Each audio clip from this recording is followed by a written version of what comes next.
Defesa do Consumidor. Pois é, hoje é dia de defesa do consumidor, hoje é dia da participação super especial do especialista em direito do consumidor, Dr. Jorge Tardan. Bom dia, doutor Tardan. Bom dia, Denise. Bom dia, ouvinte. Doutor Tardan, qual o assunto de hoje para o nosso quadro da defesa do consumidor? Denise, uma questão bastante simples envolvendo transporte de ônibus, né? A questão é uma viagem, né, entre Rio de Janeiro e Teresópolis. A nossa ouvinte relata o seguinte fato, que ela comprou uma passagem com antecedência e no dia que foi embarcar, né, na hora de embarcar, ela se deparou com a seguinte situação, que o banco, né, numerado estava ocupado por uma outra pessoa.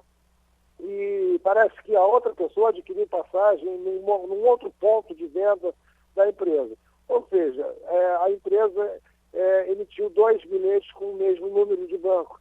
Então, 2 pessoas com o mesmo número, e essa nossa ouvinte pergunta o seguinte, ela viajou, então ela relata o seguinte, que ela viajou naquele dia, naquela hora, enfim, chegou no local tal como contratado, só que ela não sentou no banco que ela tinha programado. E ela pergunta se tem direito de reclamar dano moral por isso. Então a questão aí é o direito de reclamar dano moral. Eu, particularmente, não vejo, assim, no primeiro momento, nenhum dano moral. Me parece exagero a gente reclamar um dano moral pelo simples fato de não ter conseguido sentar naquele banco, né?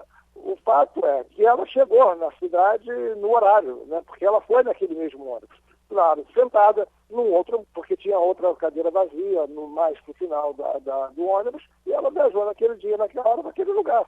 Então, não vejo no primeiro momento, não vislumbro aí nenhuma possibilidade de dano moral. Mas, efetivamente, houve uma ineficiência da empresa. E aí cabe a gente recomendar para a empresa o seu dever de cuidado, pedir desculpas, oferecer algum tipo de agrado para essa usuária, para essa consumidora. Me parece que isso seria o mínimo que a empresa poderia oferecer. Agora, eu fiquei bastante curioso em relação a essa questão bastante simples e fui levantar jurisprudência. E achei uma situação que eu até concordo com o dano moral, mas é uma situação excepcional, né? E aí essa situação excepcional envolvendo esse tipo de problema foi o seguinte, uma determinada pessoa comprou também passagem com antecedência para uma determinada cidade e naquele dia houve o mesmo problema, ou seja, a cadeira, o banco já estava ocupado lá por um outro usuário. E esse outro usuário disse, não, eu daqui não saio, daqui ninguém me tira, já me acomodei, já coloquei minha bagagem, não saio daqui sem passagem. E aí o responsável lá, né, o despachante da empresa, conseguiu contemporizar a situação e aquela pessoa viajou também, tal como essa, no mesmo dia, na mesma hora, para o mesmo lugar. Só que esta pessoa reclamou dano moral e levou.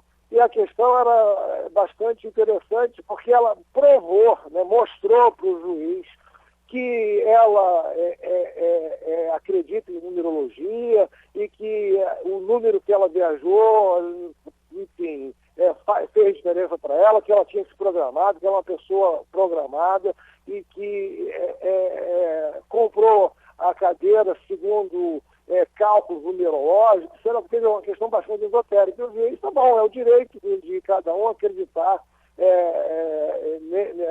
enfim, no que você quiser, e ela se sentiu constrangida pelo fato de não ter viajado naquele número que, segundo a numerologia, seria o número mais indicado para a felicidade dela.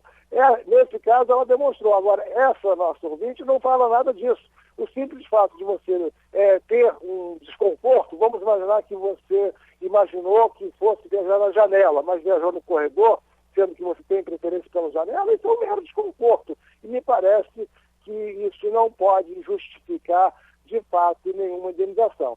O dano moral só cabe se realmente ficar comprovado que houve um constrangimento, uma limitação, ou seja, é uma dor no psíquico, né, uma perturbação do psíquico.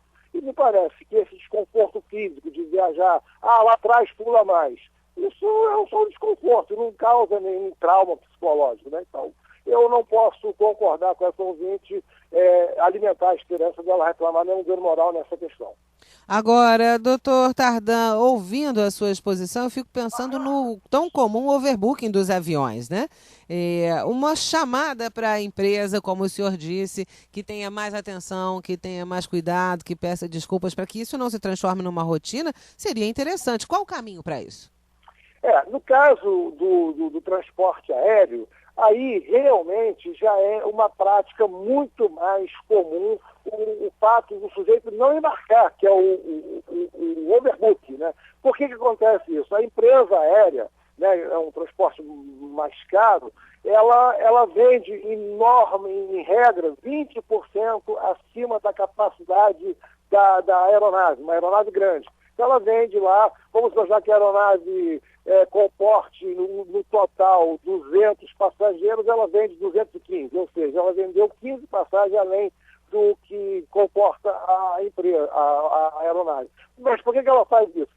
Ela aposta, essa empresa aposta no show, ou seja, pessoas que não vão comparecer. E aí, não comparecendo esse percentual e comparecendo aquilo que ela vendeu acima, a empresa, a aeronave viajaria cheia.